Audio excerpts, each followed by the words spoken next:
Hello guys, आज के स्पिता पहचान क्लासेस में मैं लेके आई हूँ किसलय भाग 3 class 10th NRB Bihar board, जो हमारे उर्दू के बच्चों का होता है बिहार बोर्ड में द्वितीय हिंदी। और ये आपके हिंदी मेन हिंदी बिहार बोर्ड की 8th क्लास की ये पुस्तक है, तो 8th के बच्चों के लिए भी ये आप सहयोगी होगा। आज हम जानेंगे पाठ 21 चिकित्सा का चक्कर, ठीक है, जो हमारे बेढब बनारसी द्वारा लिखा हुआ है। यह एक हास्य व्यंग है। आज के इस क्लास में हम जानेंगे लेखक परिचय, पाठ परिचय और अंत में प्रश्न अभ्यास। तो चलिए स्टार्ट करते हैं बेढब बनारसी जी के परिचय से। और ये हास्य व्यंग है और हमारे लेखक का नाम भी क्या है, बेढब बनारसी। लेकिन बात कुछ और है, अभी ये क्लियर हो जाएगा। बेढब बनारसी ये इनका कल्पित नाम है, ठीक है। इनका मूल नाम कृष्णदेव प्रसाद गौड़ है और ये कल्पित नाम से व्यंग लिखने के लिए उन्होंने ऐसा नाम लिखा ताकि सुनकर ही हंसी आ जाए। तो इनका असली नाम, मूल नाम क्या है, कृष्णदेव प्रसाद गौड़। इनका जन्म 11 नवंबर 1885 ईस्वी बनारस, वर्तमान में जो वाराणसी कहलाता है, उत्तर प्रदेश में हुआ था। इनका निधन 6 मई 1968 ईस्वी में हुआ था। इनकी जो विधाएं हैं व्यंग, उपन्यास और कविता, और ये नए युग के प्रमुख रचनाकार हैं। और ये गद्य साहित्य में इन्होंने व्यंग की महत्वपूर्ण रचनाएं की और उसी में प्रसिद्धि पाई। इनकी प्रमुख रचनाएं लेफ्टिनेंट की डायरी उपन्यास, बेढब की बैठक, बनारसी इक्का, गांधी का भूत, हुक्का पानी, धन्यवाद, जब मैं मर गया था, ये इनका व्यंग लेखन है। अभिनीता इनका नाटक और काव्य कमल इनका कविता संग्रह है। इसके अलावा इन्होंने बहुत सारे जो व्यंग लेखन का और जो क्या कहते साहित्यिक जो लेख थे, टिप्पणियाँ थी, उन्होंने लिखे। और इनके व्यंग में क्या कहते हैं यथार्थ का भाव जागृत होता था। जो हमारे समाज में कुछ ऐसे सिस्टम थे जिनका उन्होंने मतलब विरोध किया, व्यंग लेखन के माध्यम से उजागर किया और हमें उससे अवगत कराया कि क्या है। और इनका तरीका जो था, ये मुहावरेदार भाषाओं का प्रयोग करते थे और बहुत ही सुंदर तरीके से अपनी बातों को कहते थे। तो चलिए उनके पाठ परिचय में हम देख लें। ये आपके पाठ का देख लीजिए, चिकित्सा का चक्कर। बेढब बनारसी ने प्रस्तुत व्यंग के माध्यम से चिकित्सा पद्धतियों के विरोधाभासों की सफलतापूर्वक उभारा है। चिकित्सकों की वेशभूषा, नुस्खे, औषधि निर्णय के तर्क जैसे अनेक प्रसंगों पर कटाक्ष करते हुए व्यंगकार ने विभिन्न चिकित्सा पद्धतियों के मर्म का वर्णन किया है। पाठ के अध्ययन के बाद आप हिंदी साहित्य की व्यंग की वानगी को समझ पाएंगे। यानी इसके माध्यम से इन्होंने जो चिकित्सा पद्धतियों में जो क्या कहते हैं जो अजीब सा रूप है, बीमारी कुछ और उसके क्या कहते हैं किस तरह से सलाह दी जाती है डॉक्टरों के द्वारा, वैद्यों के द्वारा, हकीमों के द्वारा, झोला छाप जो अपने बिजनेस के लिए, अपने पर्सनल लाभ के लिए बहुत सारे रूपों में हमारे सामने प्रदर्शित होता है। और ये सारे डॉक्टरों की ये बात नहीं है, लेकिन जनरली ऐसा देखा जाता है कि बीमारी कुछ और उसकी दवाएं लंबी लंबी लिस्ट में आ जाती है और लोग नए नए तरीके से उसका इलाज बताते हैं, और जिससे कि बीमार आदमी बीमारी क्या ठीक होगी और वो उसे दूसरे बीमारी का होने का डर हो जाता है। तो इस क्रम में उन्होंने अपना ही परिचय देते हुए इसका चिकित्सा का जो चक्कर है उसका हाल बताया है। और अपने स्टार्ट करते हैं वो इस पाठ का। मैं बिल्कुल हट्टा कट्टा, व्यंग निबंध है इनका। हट्टा कट्टा आदमी हूँ, देखने में मुझे कोई भला आदमी रोगी नहीं कह सकता। मेरी आयु लगभग 35 वर्ष की आयु है इनकी, और इन्हें बीमार होने का शौक़ है ताकि पत्नी इनकी सेवा कर सके, दोस्त लोग इनके पास आके बैठे, इन्हें भी नई नई गोलियां दवाई के रूप में खाने को मिले। यह इनका शौक़ था, क्योंकि ये कभी बीमार नहीं पड़ते थे और ये इसमें शौक़ उनका पूरा हुआ। और एक बार क्या कहते हैं इसी क्रम में ये बाहर से कुछ ज़्यादा खा के आ गए, जिससे इनके पेट के साइड में दर्द होने लगा और दाहिनी और पेट में मालूम पड़ता था कि मतलब दर्द से बहुत ऐंठन हो रही थी। इसी क्रम में जब दर्द नहीं हुआ, पहले उन्होंने अपनी एक जो रामबाण औषधि अमृत धारा की एक शीशी थी, सोचा कि गैस वैस बन गया होगा तो पी लेते हैं। बार बार पीने के बाद भी जब वो दर्द कम नहीं हुआ तो सुबह रात में ये दर्द उठा था, तो रात सुबह में एक डॉक्टर को बुलाया गया। डॉक्टर साहब आए, सरकारी अस्पताल के थे। उन्होंने बहुत सारे रूपों में दवाई दी, लेकिन दवा ठीक नहीं हुई। दोस्त लोग देखने आए, सब ने केयर करनी शुरू की, लेकिन उनका दर्द ख़त्म नहीं हुआ। दोपहर हुआ, शाम हुई, पर दर्द ने उनसे उनको निजात नहीं मिली।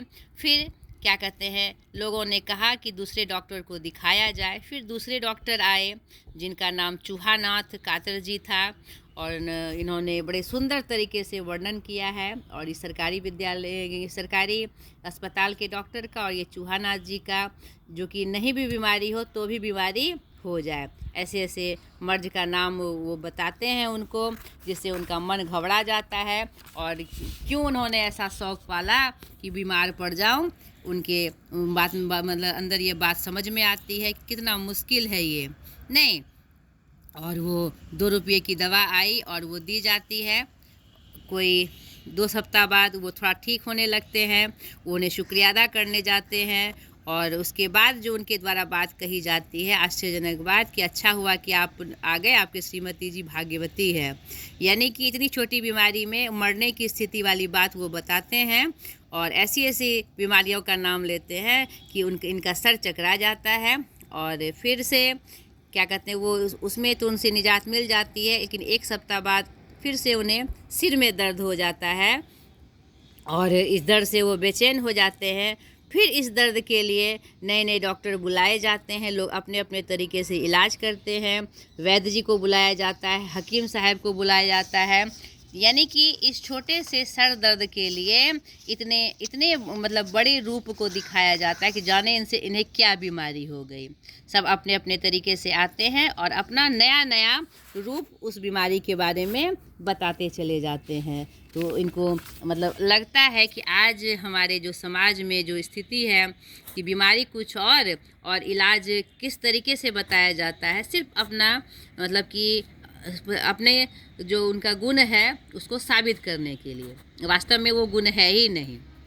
यानी कि उनकी शानो शौकत, आने का स्टाइल, दवा देने का स्टाइल, ये सब देखकर ये लेखक एकदम हतप्रभ रह जाते हैं।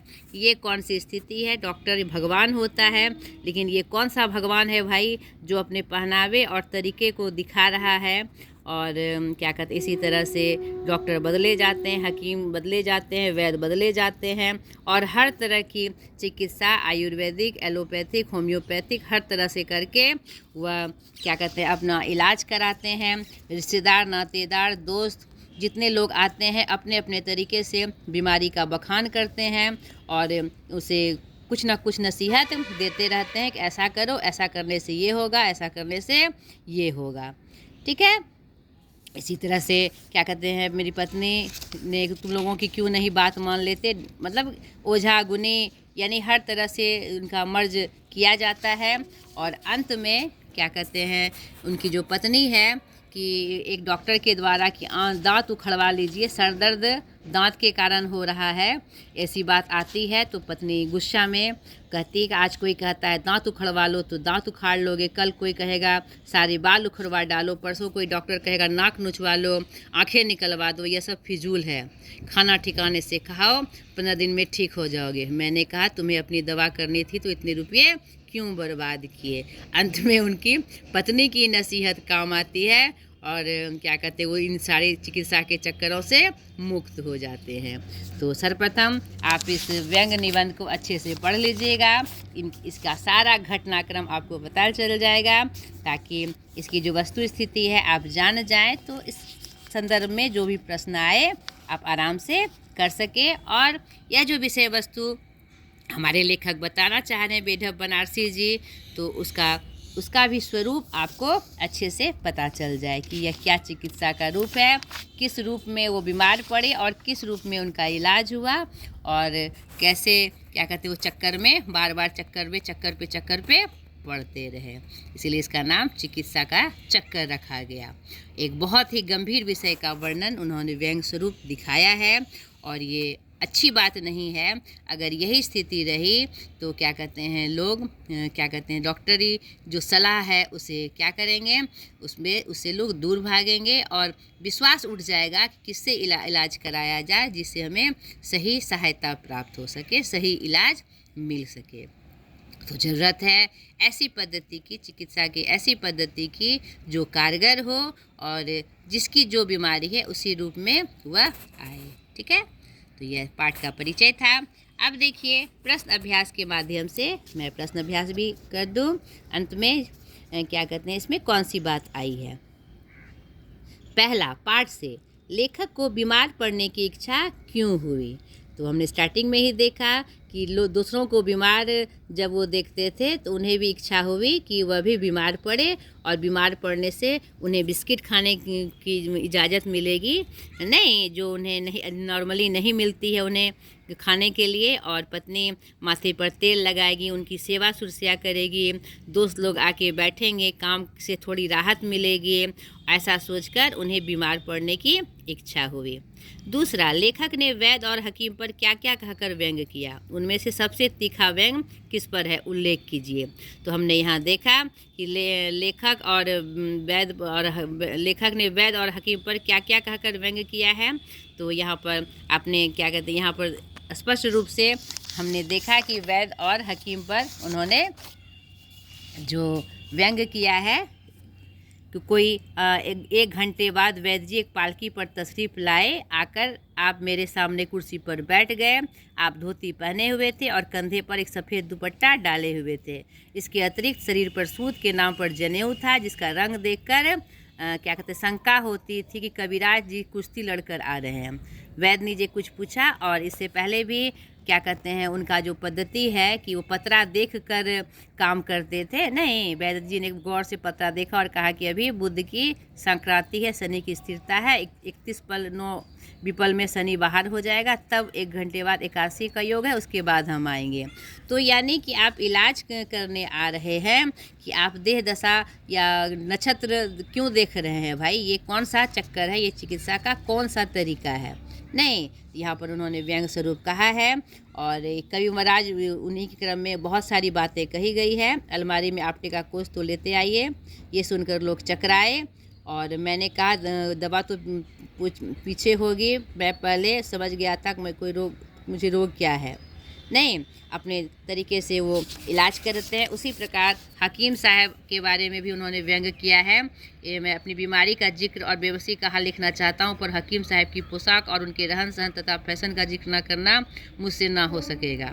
नहीं, सर्दी बहुत तेज़ नहीं थी, बनारस में बहुत तेज नहीं पड़ती, उसी क्रम में उनके बारे में बहुत सारी बात कही गई है और सबसे तीखा व्यंग उन्होंने इस पर किया है, हकीम साहब पर किया है, नहीं, जो यहाँ पर देखिए मैंने कहा मैं मर रहा हूँ, बस आपका ही इंतज़ार था, अब यह ज़िंदगी आपके ही हाथों में। हकीम साहब ने कहा यार आप तो ऐसी बात करते हैं गोया ज़िंदगी से बेजार हो गए हैं, भला ऐसी भी कोई करता है, मेरे आपके दुश्मन जरा नब्ज तो दिखाइए, खुदा बंद करीम ने चाहा तो आनंद फानंद में दर्द रफू चक्कर हो जाएगा।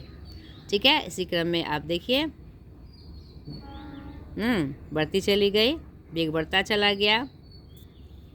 तो इसी क्रम में उन्होंने बहुत तीखा व्यंग किस पे किया है, वैद्य जी पे किया है। हकीम साहब तो साधारण अर्थ में चले गए थे, वैद्य जी पे किया है, नहीं, तो उसका उल्लेख आपको कर देना है। तीसरा, अपने देश में चिकित्सा की कितनी पद्धतियाँ प्रचलित हैं, उनमें से किन किन पद्धतियों से लेखक ने अपनी चिकित्सा कराई।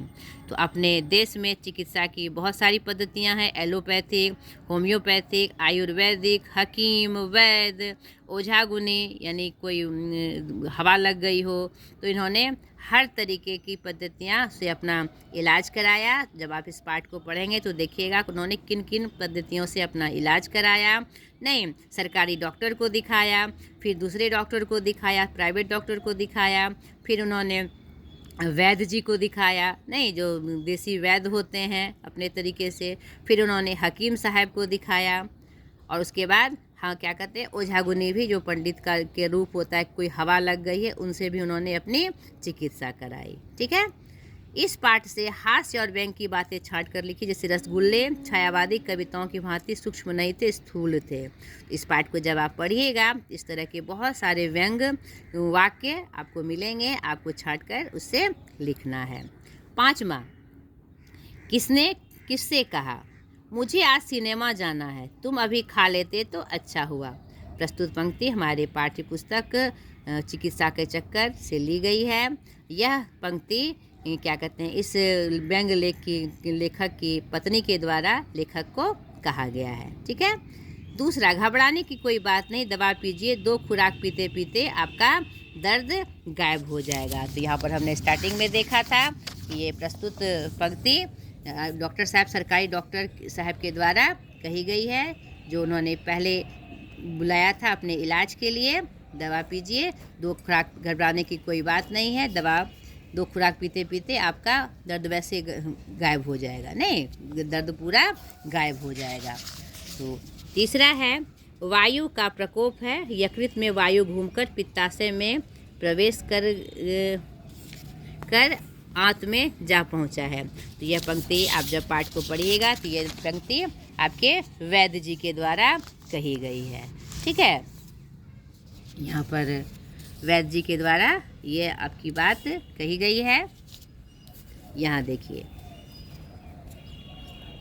ठीक है। वायु का प्रकोप है, यकृत में वायु घूमकर पित्ताशय में प्रवेश कर आंत में जा पहुंची है। तो प्रस्तुत पंक्ति वैद्य जी के द्वारा लेखक को कही गई है। घ नंबर है, 2 खुराक पीते पीते आपका दर्द वैसे ही गायब हो जाएगा जैसे हिंदुस्तान से सोना गायब हो रहा है। तो प्रस्तुत पंक्ति जो सरकारी जो अस्पताल के डॉक्टर आए थे पहली बार उनको देखने, उनके द्वारा ही ये बात भी कही गई है। देखिए, जो वैसे तो क्या कहते हैं, दर्द ऐसे गायब हो जाएगा जैसे हिंदुस्तान से सोना गायब हो रहा है। तो यहाँ पर पूछा गया है कि इस वाक्य का भाव स्पष्ट करिए। तो प्रस्तुत पंक्ति वैद्य जी के सरकारी डॉक्टर के द्वारा कही गई है लेखक को, और इस वाक्य के माध्यम से क्या कहते हैं, यहाँ पर व्यंग रूप में यह बात डॉक्टर साहब के द्वारा कहलवाई गई है। बेटा बनारसी जी ने इसको स्पष्ट किया है कि ये दर्द ऐसे गायब हो जाएगा जैसे हिंदुस्तान से सोना गायब हो रहा है। यानी जो व्यवस्था है हमारे देश की, उसमें सोना क्या जैसे गायब हो रहा है।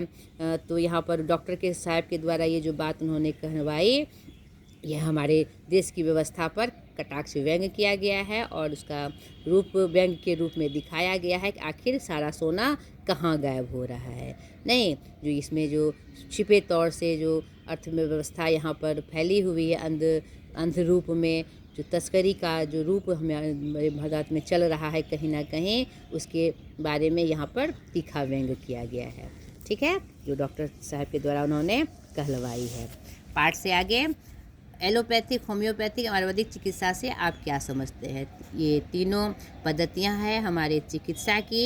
एलोपैथिक दवाई में जो क्या कहते हैं मेडिसिन बनाई जाती है, जो दवाइयाँ होती है अंग्रेजी दवाइयाँ, उसका प्रयोग होता है।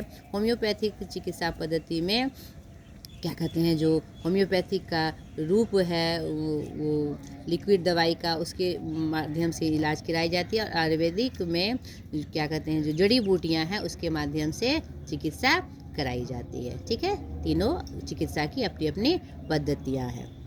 किस आधार पर इस पाठ को हास्य और व्यंग की श्रेणी में रखेंगे, स्पष्ट करिए। यह पूरी तरह से हास्य और व्यंग श्रेणी में रखा गया है। बीमार पड़ने का शौक, ये खुद एक हास्य घटना है, या कि पत्नी सेवा करे, दोस्त आके बैठे मज़े लगाए। उसके बाद जो उन्होंने खाने का जिक्र किया है कि वो क्या कहते हैं ज़्यादा उन्होंने रिफ्रेशमेंट ले लिया था, लेकिन खाने में फिर वो पूड़ियाँ, उतनी सारी पूड़ियाँ खा जाते हैं, मलाई खा जाते हैं, रसगुल्ले खा जाते हैं। उसके बाद का भी उन्होंने जो चिकित्सा का वर्णन किया है, चाहे वो सरकारी डॉक्टर के रूप में हो, वैद्य के रूप में हो, हकीम के रूप में हो, नहीं वैद्य जी के रूप में हो, और उनका जो उन्होंने वर्णन किया है इस विषय वस्तु का, एकदम वह हास्य और व्यंग के शब्दों में किया है। इसीलिए इस पाठ को हास्य और व्यंग की श्रेणी में ही रखा जा सकता है। ठीक है। व्याकरण, इस पाठ में प्रयुक्त मुहावरों को चुनकर लिखिए। इस पाठ में बहुत सारे मुहावरे आए हैं, उसको चुनकर आपको लिखना है। इस युग सर्वप्रथम पढ़कर आप जहाँ पर मुहावरा आया है उसे अंडरलाइन कर लीजिएगा और उसके बाद उसको बाद में लिख लीजिएगा। इन युग्म शब्दों के अर्थ लिखिए। यहाँ पर देखिए युग्माएँ हैं, या देखने में सेम सेम लगते हैं लेकिन दोनों में सूक्ष्म अंतर है। प्रसाद, प्रसाद भगवान को चढ़ाया गया भोग। प्रासाद, प्रसाद मतलब महल या घर, ठीक है। कांति, कांति मतलब होता है चमक, और क्रांति मतलब होता है आंदोलन, ठीक है। भवन, भवन मतलब क्या होता है? घर, ठीक है। और भुवन मतलब होता है महल या संसार। थोड़ा सा सूक्ष्म अंतर है भवन और भुवन में। भवन मतलब हुआ एक बड़ा घर, बड़ा सा दिखने वाला घर, और भुवन मतलब हुआ एक बहुत बड़ा महल कह लीजिए, पृथ्वी कह लीजिए, एक बड़ा संसार कह लीजिए, ठीक है। भव, भव मतलब सारी, मेरी भव बाधा हरो, जितनी भी आने वाली बाधा है, भव मतलब सारी। और भव्य मतलब क्या होता है? बड़ा, बहुत बड़ा, विशाल। कुछ गतिविधि है। हकीम साहब की वेशभूषा और उनके कद काठी का वर्णन लेखक बड़े मज़ेदार ढंग से किया है। लेखक के वर्णन के आधार पर आप हकीम साहब का चित्र बनाइए। कुछ एक्टिविटीज़ है, अगर संभव हो तो बनाइए। दूसरा, इस व्यंग रचना को गंभीर रचना में बदलिए। यह एक गंभीर विषय वस्तु है जो चिकित्सा का चक्कर है। क्या ये बहुत ही गंभीर विषय है हमारे देश का, तो आप ये गंभीर रूप ही है, इसे गंभीर रचना के रूप में अपने शब्दों में लिखिए, ठीक है। और ये आपका पाठ यहीं पर समाप्त हुआ। आशा करती हूँ मैं इसमें आपकी सहायक हुई होंगी। सर्वप्रथम मैं पुनः कहती हूँ इस पाठ को अच्छे से पढ़ लीजिएगा ताकि सारी विषय वस्तु की जानकारी आपको हो जाए।